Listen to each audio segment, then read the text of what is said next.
అందరికీ నమస్కారం. మూడవ పాసురం భావం. ఈ వ్రతానికి ప్రధాన ఫలము శ్రీకృష్ణ సంశ్లేషమే. అయినా దీనిని చేయటానికి అనుమతించిన వారికి కూడా ఫలితం కలుగుతుంది.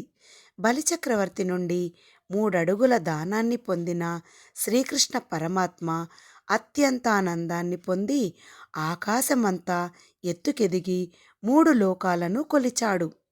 ఆ పరమానందమూర్తి దివ్య చరణాలను, అతని దివ్య నామాలను పాడి ఈ దివ్య ధనుర్మాస వ్రతాన్ని చేస్తే నిమిత్తం మార్గళి స్నానం ఆచరిస్తే దుర్భిక్షమసలు కలుగనే కలుగదు.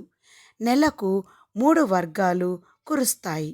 పంటలన్నీ త్రివిక్రముని వలె ఆకాశమంత ఎత్తుకెదిగి ఫలిస్తాయి.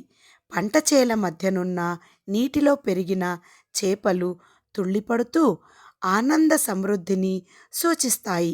ఆ నీటిలో విరిసిన కలువలను చేరిన భ్రమరాలు అందలి మకరందాన్ని గ్రోలి మత్తుగా నిద్రిస్తాయి.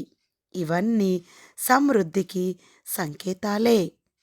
ఇక పాలు పిదుక గోవుల పోదుగలను తాకగానే కలశాలు నిండునట్లు క్షీరధారలు అవిరళంగా నిరంతరంగా కురుస్తాయి.